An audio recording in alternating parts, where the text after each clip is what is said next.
Halo semuanya, kali ini Mimin akan membawakan alur cerita dari film Cina yang berjudul Monster Hospital yang dirilis pada tahun 2021 dan disutradarai oleh Zhao Chong. Yuk, simak alur ceritanya guys.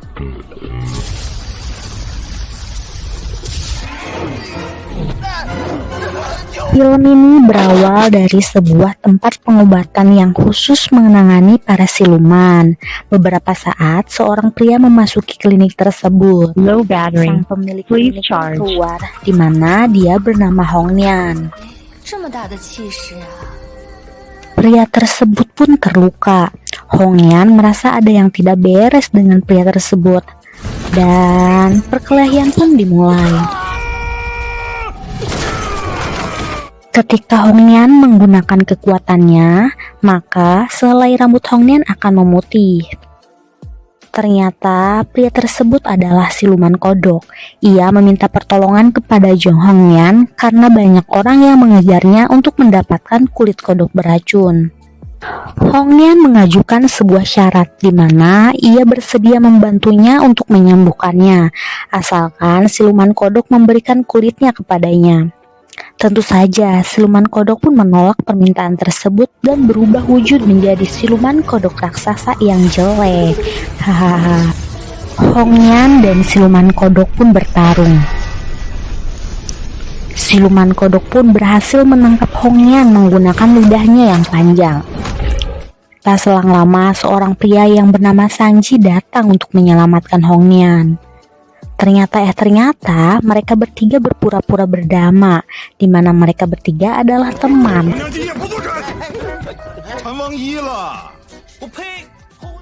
Beberapa saat kemudian datang seorang laki-laki bernama Yijan yang sedang mengalami kesakitan. Hong Nian dan temannya pun bingung atas apa yang menimpa Yijan dan hanya bisa terdiam.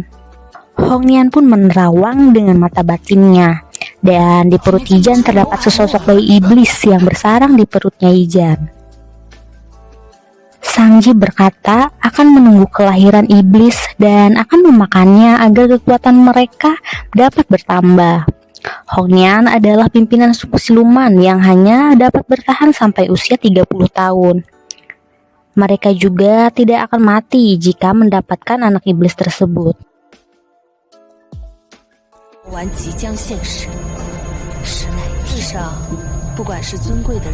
Di sisi lain, ketua sekte iblis memerintahkan kedua muridnya untuk menyusup ke klinik pengobatan milik Hong Nian untuk meninjau pil iblis yang bersarang di perut Yijan.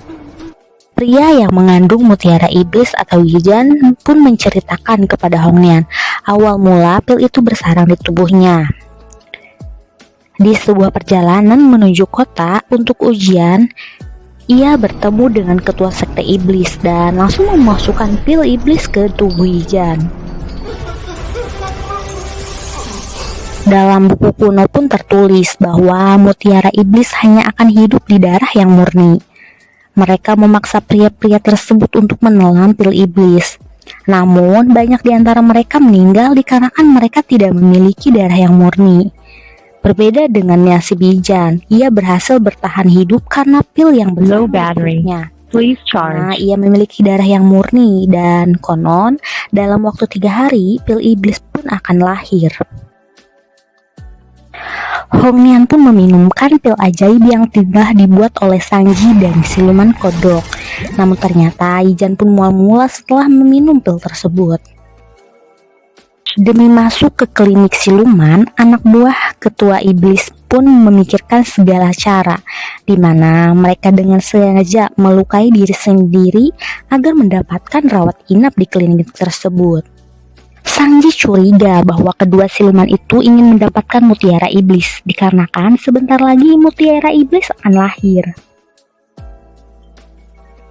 Waktu yang dinantikan pun tiba, di mana pil iblis akan lahir ke dunia. Dengan sekuat tenaga, mereka mengeluarkan pil iblis dari tubuh Yijan. Setelah proses yang sangat panjang, akhirnya pil iblis pun lahir berbentuk bola hitam dan masuk ke dalam tong dan mendekati Yijan. Mutiara iblis pun muncul dengan wujud anak kecil yang Low battery. sangat Please lucu. charge. Anak tersebut pun menganggap Yijan sebagai ayahnya dan Hongnian 是 sebagai 天下最 ibunya. 棒的娘亲。 Kedua murid Raja Iblis pun mengetahui pil iblis yang telah lahir ke dunia, memutuskan untuk buru-buru pergi untuk melapor ke Raja Iblis. Namun, mereka segera dihentikan oleh siluman kodok. Akan tetapi, murid Raja Iblis melawan dan perkelahian pun berlangsung, dan murid Raja Iblis pun berhasil kabur. Siluman kodok meminta kepada Hongnian agar tidak memakan mutiara iblis karena dulu Hongnian telah berjanji kepada ayahnya untuk menjadi tabib yang baik. Akan tetapi Hongnian bersikeras akan memakan mutiara iblis agar hidupnya bertahan lebih lama. Karena jika ia tidak memakannya, Hongnian akan meninggal. Murid iblis pun melapor kepada Raja Iblis bahwa mutiara iblis telah lahir dan mereka menyarankan agar segera menangkap mutiara iblis. Namun sang raja menyalah agar menunggu mutiara iblis matang dalam waktu 3 hari saat muncul bulan darah di langit. Di sisi lain, Yijan memandangi mutiara iblis yang sedang memakan daun bawang dan beberapa saat kemudian mutiara iblis pun mengeluarkan angin yang tentu saja aromanya sangat tidak sedap dan membuat semua orang kabur. Yijan memutuskan untuk menamai mutiara iblis dengan nama Juju. Hongnian membuka buku dan mencari cara untuk memasak dan mencari resep terenak untuk memakan Juju atau mutiara iblis. Namun tiba-tiba Yijan datang dan mengatakan bahwa Juju telah hilang dan semua orang pun pergi untuk mencari Juju. Ternyata Juju pergi ke hutan untuk berburu ayam dan memberikannya kepada Hongnian untuk makan malam bersama. Seiring berjalannya waktu, ikatan Juju dengan Hongnian pun terjalin. Juju berusaha mengambil hati Hongnian meskipun tidak mudah. Pada malam harinya, saat Juju tertidur, Hongnian membawa sebuah pisau untuk membunuh Juju. Juju pun terbangun dan mengatakan bahwa apakah benar Hongnian akan memakannya agar kekuatan ibunya bertambah. Namun ternyata semua kejadian tersebut adalah mimpi yang dialami Hongnian. Hongnian teringat akan kenangan masa kecilnya dengan sang ayah, dan Hongnian pun mengurunkan niatnya untuk memakan Juju. Hongnian pun meminta Yijan agar segera membawa Juju pergi dari sana. Namun di suatu sisi Sangji tidak suka dengan keputusan Hongnian. Ia berusaha memasak Juju, namun ternyata semua usaha itu gagal karena Juju sangat kuat dan tidak bisa dilukai. Tentu saja tetap hidup. Tak selang lama, Hongnian pun menghentikan aksi tersebut dan meminta Yijan untuk membawanya jauh dari Sangji. Keesokan harinya, saat mereka mengantarkan Yijan dan Juju pergi, tiba-tiba ketua Raja Iblis pun datang bersama muridnya untuk mengepung Hongnian dan meminta untuk menyerahkan Juju. Yang ternyata Raja Iblis adalah orang yang membunuh ayahnya Hongnian dan beberapa penduduk sekte siluman. Tentu saja Hongnian menolak permintaan tersebut dan memilih untuk bertarung dengan mereka. Namun Raja Iblis sangat kuat. Hongnian dan yang lainnya pun terpaksa untuk kabur. Namun ternyata mereka bisa dihentikan oleh Raja Iblis. Sangji yang berusaha menghentikan Raja Iblis pun akhirnya meninggal dan Raja Iblis pun akhirnya berhasil menangkap Hongnian. Raja Iblis merupakan setengah manusia dan setengah siluman, di mana ia dulu membunuh sekte siluman dan membunuh keluarganya sendiri untuk melahirkan mutiara iblis. Ia pun meminta kepada Hongnian untuk membantunya menyerap kekuatan Juju untuk Raja Iblis, dan jika tidak, maka Raja Iblis akan membunuh semua sekte siluman yang ada. Dikarenakan Raja Iblis terus mendesak Hongnian, dengan terpaksa ia mengeksekusi mutiara iblis di hadapan mereka dan mengambil darah Juju. Ketua sekte iblis pun menyerap kekuatan dari Juju dengan proses panjang dan berwujud menjadi sebuah bunga. Bunga tersebut bernama epipaliumos darah. Hongyan pun menyuruh agar Raja Iblis melepaskan siluman kodok jika ia ingin bunga tersebut.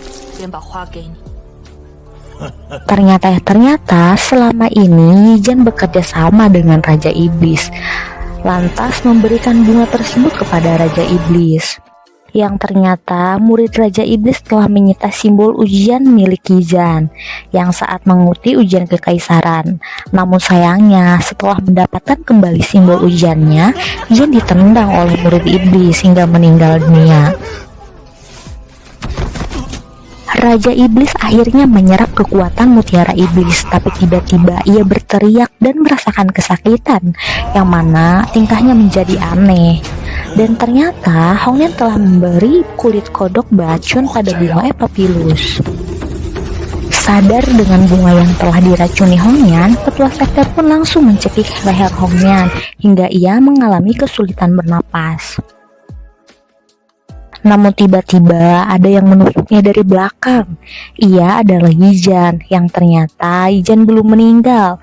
Namun sayang sekali, ketua sekte menyerang balik dan menusuk kembali Yijan. Wajah Hongyan pun penuh amarah karena ia telah kehilangan ketiga sahabatnya. Ia pun mengeluarkan semua kekuatannya dan tentu saja rambutnya pun berubah menjadi putih dan berperang dengan kepala sekte iblis. Akhirnya Hongyan pun dapat mengalahkan ketua sekte meskipun ia telah mengeluarkan semua kekuatannya, dan akhirnya ia juga ikut meninggal dunia. Juju yang melihatnya pun sangat sedih karena semua orang yang menyayanginya telah pergi. Ia mengorbankan nyawanya untuk menghidupkan kembali orang-orang yang dia sayangi. Hongyan, Sangji, dan siluman kodok membuka kembali klinik siluman, dan Yijan pun akhirnya lulus ujian kekaisaran. Dan Hongyan pun kaget karena Yijan hamil kembali, dan film pun telah berakhir. Pemirsa, itulah alur cerita dari film Monster Hospital. Jangan lupa like, komen, dan subscribe ya. Bye-bye.